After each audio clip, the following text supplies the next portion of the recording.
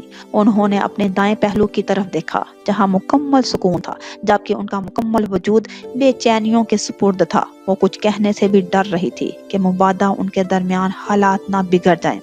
Haider, Azlan کا phone بند جا رہا ہے، آپ کچھ کیجئے نا۔ اب چپ رہنا ان کے لیے محال ہو گیا تھا۔ میں آپ کو اسی وجہ سے منع کرتا ہوں کہ جذبات کو زبان تک لانے میں احتیاط کیجیے۔ آپ کے پاس گنتی کے چند رشتے ہیں اور آپ انہیں بھی گنوانے میں آمادہ نہیں نظر آ رہی۔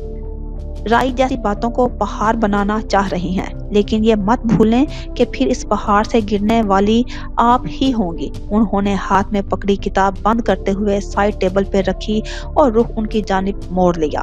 آپ اس وقت مجھے الزام دینا چھوڑیے اور اذلان کا پتہ کیجیے۔ انہیں بے وقت کی نصیحت کچھ اچھی نہیں لگی تھی۔ اس کا پتہ تو میں کر ہی لوں گا، لیکن ایک بات یاد رکھیے، میں اپنا گھر اور اس کی خوشیاں آپ کے تجربات کی نظر کبھی نہیں کروں گا۔ ان کا نظر انداز کرنا مقابل کو بری طرح کھلا تھا۔ آپ مجھے ہی کیوں غلط کہے جا رہے ہیں؟ میں نے ایسی بھی کون بات کر دی جس کے باعث مجھے یہ سب سننا پڑ رہا ہے؟ میں اذلان کا لامیہ کی طرف جھکاؤ دیکھ رہی ہوں، لیکن آپ میرے سمجھانے کے باوجود سمجھنے پہ آمادہ نہیں ہیں۔ اب کی بار وہ اپنے غصے پہ قابو نہیں رکھ پائی تھی۔ اگر اس کا جھکاؤ اس طرف ہے تو آپ کیا کر لیں گی؟ یہ آسٹریلیا ہے، وہ دونوں بالغ ہیں اور انہیں ہماری پسند اور ناپسند سے کوئی سروکار نہیں ہے۔ آپ اپنی سوچوں کے تانے بانے بنتے ہوئے زمینی حقائق کو نظر انداز کر رہی ہیں۔ یہ پاکستان نہیں جہاں آپ زور زبردستی اپنے فیصلے اس کے سر تھوپ دیں گی۔ آپ کیوں اپنا اور ابراہیم کا رشتہ خراب کر رہی ہیں؟ وہ آپ کا اکلوتا بھائی ہے اور آج کی بحث کے بعد اس کا دوبارہ آپ سے رابطہ نہ کرنا یہ واضح کرتا ہے کہ وہ اپنے گھر میں آپ کی دخل اندازی پسند نہیں کرتا۔ وہ اپنی بیٹی کی خوشی میں خوش ہے، تو آپ کیوں اپنے بیٹے کی دشمن ہو رہی ہیں؟ ان کا لہجہ حد درجے سخت تھا۔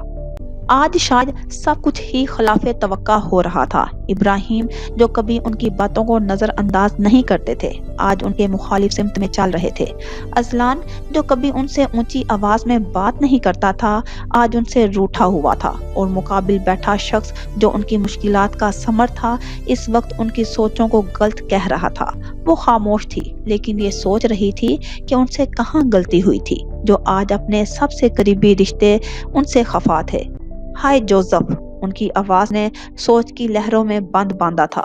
وہ امید بھری نگاہوں سے ان کی جانب دیکھنے لگے۔ وہ جوزف کے ساتھ ہے۔ انہوں نے فون بند کرتے ہوئے اطلاع دی اور خود کمرے سے نکل گئے۔ وہ خالی نگاہوں سے دروازے کی سمت دیکھتی رہ گئی۔ وہ آج ایک عرصے بعد گھر سے باہر نکلی تھی۔ سڑکیں اور ان پہ رواں ٹریفک کا ازدحام انہیں اجنبی محسوس ہو رہا تھا۔ گھر کی چار دیواری سے نکلنا ان کے لیے دنیا کا مشکل ترین کام تھا، لیکن مجبوری تھی، اور ایسی مجبوری مہینوں بعد آن ہی پڑتی تھی۔ وہ آدھ گھنٹے کے سفر کے بعد لاہور کے پوش علاقے میں پہنچ چکی تھی۔ مطلوبہ جگہ تلاش کرنے میں زیادہ دقت نہیں ہوئی کیونکہ ٹیکسی والے نے کافی تعاون کیا، وگرنہ وہ تو اب ہر جگہ سے انجان ہو چکی تھی۔ کسی زمانے میں یہی شہر اور اس کی گلیاں انہیں بند آنکھوں سے بھی نظر آتی تھی۔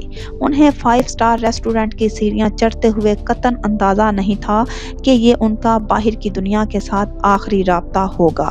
وہ اپنے دھیان میں چلتی جا رہی تھی اور ذہن میں ٹیبل نمبر یاد کر رہی تھی۔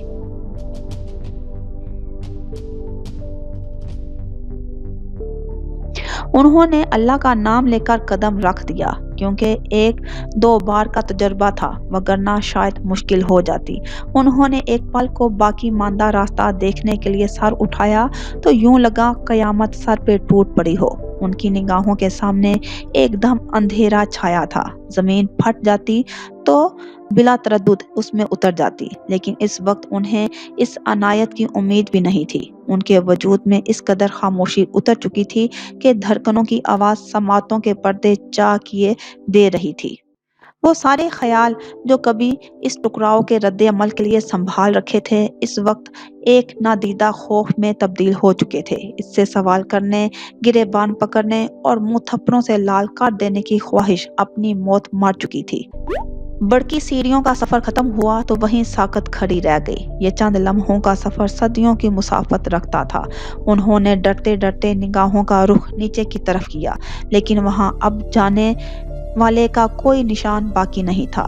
ایک پل کو وجود میں سکون اترا کہ وہ اس کی نگاہوں سے محفوظ رہی تھی، اور پھر اسی سوچ پہ ہنس دی۔ سالوں بعد بھی وہ اسی غلط فہمی کا شکار تھی کہ وہ انہیں پہچان لے گا۔ وہ جذبات کا اندھا شخص محبت میں مٹی ہو جانے والوں کو کیسے یاد رکھ سکتا تھا؟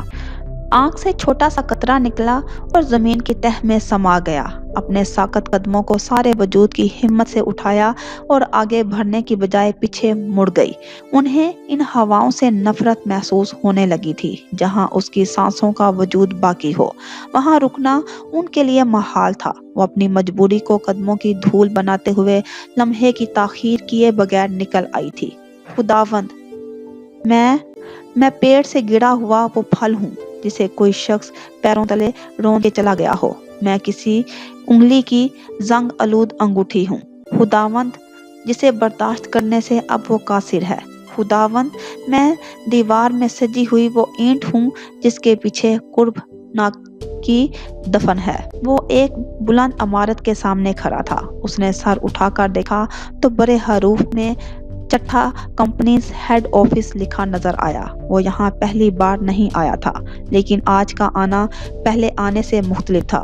ان کے خاندان نے بہت سارے کاروبار شروع کر رکھے تھے، جن میں سر فہرست شوگر اور ٹیکسٹائل ملز تھی۔ ان کی فیکٹریاں مختلف علاقوں میں واقع تھی، جبکہ ہیڈ آفس لاہور کے پوش علاقے میں اپنی شان کے ساتھ ایستدع تھا۔ بڑے ابا کا قیام زیادہ تر یہاں ہوتا تھا، جبکہ بابا اور چچا اکثر دوروں پہ رہتے تھے۔ وہ عجیب من موجی انسان تھا، جس کام پہ دل آیا وہی کیا، اور خلاف من کوئی کام کرنا توہین سمجھتا تھا۔ اس پہ کوئی زور زبردستی نہیں کر سکتا تھا، اور وجہ اس کا کرخت اور لیا دیا رکھنے والا انداز تھا۔ اس کی آزادی کی ایک وجہ بڑے ابا کی ڈھیل تھی۔ طبی MBA کی ڈگری لینے کے باوجود خاندانی کاروبار میں قدم رکھنا اپنی شان کے خلاف سمجھتا تھا۔ آج وہ ہیڈ آفس میں موجود تھا، اور وجہ وہ آگ تھی جو سعد علی چٹھا کے انداز نے اس کے وجود میں سلگائی تھی۔ وہ بارود کی مانند ایک دم پھٹتا نہیں تھا، بلکہ چنگاری کی مانند سلگتا رہتا، اور گھاس کا چھوٹا سا ٹکڑا موقع کے طور پہ استعمال کرتے ہوئے سب کچھ جلا کے راکھ کر دیتا۔ وہ یہاں آیا تھا اور ایک آگ دامن گھیر کر لایا تھا۔ اسے اپنا آپ منوانا تھا، اس حد تک جانا تھا کہ احمد علی چٹھا کے فیصلوں پہ اثر انداز ہو سکے۔ وہ بابا کی معیت میں چلتا ہوا بڑے ابا کے آفس میں آیا اور خاموشی سے ایک سمت کو بیٹھ گیا۔ وہاں آفس کے چند سرکردہ ملازم پہلے سے موجود تھے، جنہیں یقیناً اس کے تعارف کے لیے بلایا گیا۔ یہ ودود علی چٹھا ہیں، آج سے مجھے اسسٹ کریں گے۔ مجید صاحب، ان کا کمرہ تیار کیجیے اور جلد از جلد سارے معاملات سمجھا دیجیے۔ ان کے انڈر کچھ قابل لوگ بھی سیٹ کر دیجیے جو ان کی بہتر طریقے سے رہنمائی کر سکیں۔ انہوں نے اس کے متعلق حکم دیتے ہوئے انہیں جانے کا اشارہ کر دیا۔ آفس میں اس وقت 3 نفوس تھے۔ بابا مطمئن نظر آ رہے تھے، کیونکہ جو وہ اتنے عرصے سے چاہ رہے تھے یوں ایک دم آسانی سے حاصل ہو گیا، جبکہ وہ بڑے ابا کے فیصلے سے کسی قدر ناخوش تھا۔ اسے یہ امید نہیں تھی کہ اسے بڑے ابا اپنا معاون بنائیں گے۔ وہ تو آزادانہ کام کرنا چاہتا تھا۔ اس نے ذہانت کا مظاہرہ کیا اور کوئی رد عمل نہیں دیا۔ اب وہ کوئی بے وقوفی نہیں کرنا چاہتا تھا۔ ودود، امید ہے تم مجھے مایوس نہیں کرو گے۔ بہت جلد سب کچھ سیکھ کر اپنی ایک الگ پہچان بناؤ گے۔ احمد علی چٹھا نے محبت سے سامنے بیٹھے ابا جان، مجھے اجازت دیجیے، سعد میرا انتظار کر رہا ہوگا۔ بابا جان کے لیے اٹھے، وہ بھی احتراماً کھڑا ہو گیا۔ اور ودود، اب اپنی کارکردگی سے تم نے دکھانا ہے کہ ہمارا انتخاب غلط نہیں، انہوں نے اس کے کندھے پہ ہاتھ رکھتے ہوئے کہا، جو اسے اپنے لیے اعزاز سے کم نہیں لگا تھا، اور آفس سے نکل گیا۔ میں اپنا آفس دیکھ لوں۔ ان کی اجازت ملنے پہ وہ بھی وہاں سے نکل گیا۔ وہ اس وقت بلڈنگ کے 3رے فلور پہ تھا۔ اس لمبی سی راہداری میں چلتا ہوا گلاس وال کے قریب آ گیا جس کے پار دنیا اپنی رفتار سے چلتی نظر آ رہی تھی۔ وہ کتنے ہی پل وہاں کھڑا ارد گرد سے بے نیاز اپنی سوچوں میں مگن رہا کہ موبائل پہ آنے والی کال نے چونکا دیا۔ سکرین پہ تاشفین کا نام دیکھ کر ہونٹوں پہ مسکراہٹ آ گئی کیونکہ اسے معلوم تھا اب اس کی شامت آنے والی ہے۔ ہاں بھائی بزنس مین، کہاں تک پہنچے ہو؟ فون اٹھاتے ہی اس کی توقع کے مطابق سوال ہوا تھا۔ بڑے ابا کے آفس تک رسائی ہوئی ہے، اس نے بھی شرافت سے جواب دیا۔ چلو تاخیر سے سہی، تم اپنی منزل پہ تو پہنچ گئے۔ وہ اتنی دور سے بھی ان کے لہجے کی خوشی محسوس کر رہا تھا۔ ویسے آپ نے میرے ساتھ اچھا نہیں کیا۔ کیوں بھائی؟ میں نے کیا گستاخی کر دی؟ وہ اس کے نروٹھے انداز پہ شوق ہوئے تھے۔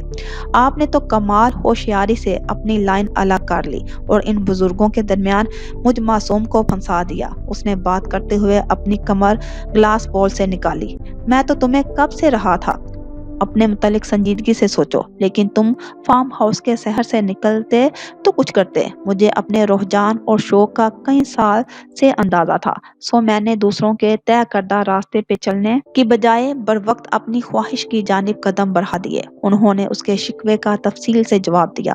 میں بھی اپنی مرضی سے بزنس کی جانب آیا ہوں اور اس بات کا گواہ آپ کے سوا کون ہو سکتا ہے؟ وہ اپنی ذات پہ تنقید مشکل سے ہی برداشت کرتا تھا۔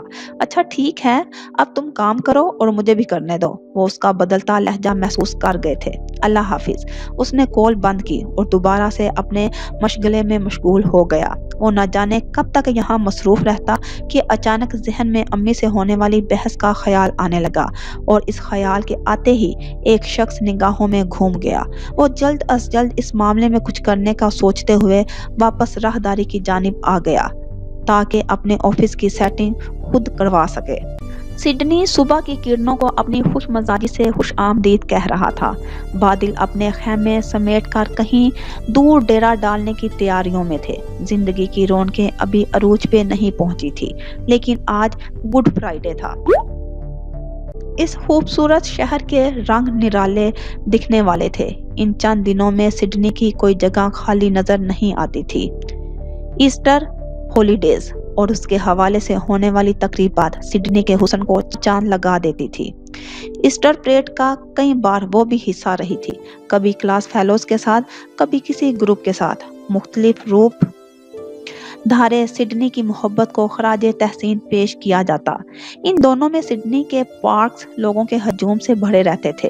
اوپیرا میں ہونے والے شوز کی ٹکٹیں ملنا مشکل ہو جاتا۔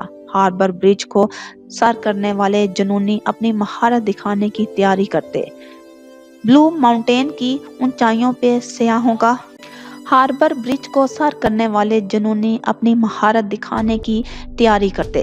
بلو ماؤنٹین کی اونچائیوں پہ سیاحوں کا رش لگنا جو کہ عام دنوں میں بھی زیادہ ہی ہوتا، فیریز کی سیر اس مزے کو دوبالا کر دیتی تھی۔ یہ چھٹیاں اپنے اختتام کی طرف جاتے ہوئے بھی سڈنی سے محبت کرنے والوں کا جوش کم نہیں کر پاتی تھی۔ وہ کمرے کی کھڑکی کے سامنے کھڑے اپنی سوچوں میں مگن تھی۔ وہ لاشعوری طور پہ اس ہنگامے کی منتظر تھی جس کا حصہ اکثر وہ بنتی تھی۔ موبائل کے شور نے اس کے انہماک کو توڑا۔ تم جیسی غلط بندی میں نے نہیں دیکھا۔ دوسری طرف سے آنے والی آواز سے مسکرانے پہ مجبور کر گئی۔ اچھا بھی، ویسے میں نے تمہارے ساتھ کیا غلط کیا؟ وہ کھڑکی کے سامنے سے ہٹ آئی تھی۔ ابھی میرے کو اذلان فون کرتی اور کہتی کہ پارٹی کینسل ہے۔ اس کا دکھی انداز وہ فون کے دوسری طرف محسوس کر رہی تھی۔ بالکل، وہ ٹھیک کہتی، لامیا نے اسی کے انداز میں جواب دیا۔ تم میرا وہ اڑا رہی ہو کیا؟ وہ اس کی باتوں سے محفوظ ہو رہی تھی، وہ جو اکثر اڑاتی ہو۔ سبین لفظ بھول چکی تھی اور دوسری طرف مزہ لیا جا رہا تھا۔ مذاق، لامیا نے اس کی مشکل آسان کر دی۔ ہاں وہی۔